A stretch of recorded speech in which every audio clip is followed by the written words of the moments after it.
Welcome back to Primetime Sports Thursday. Jamaica's hopes of increasing its overall medal tally past 10 at this year's World Short Course Swimming Championships have been dashed with today's announcement by FINA to push back the event by a year.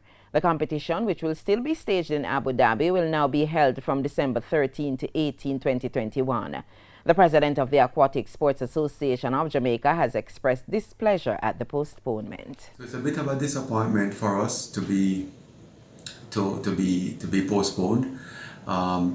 It also is a bit of a disappointment because our swim calendar this year is already depreciated completely, and we were hoping for these big championships to kind of give us a little impetus and something to work towards.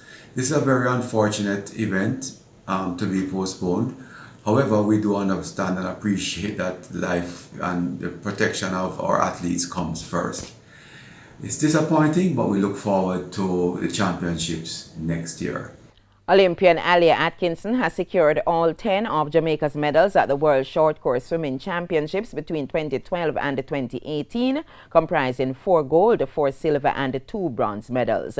FINA also revealed that the World Aquatics Convention will also take place in Abu Dhabi from December 10 to 12 next year. FINA had previously rescheduled the 2021 Aquatics World Championships in Fukuoka to May 13 to 29, 2022 to avoid a clash with the postponed Tokyo Olympics.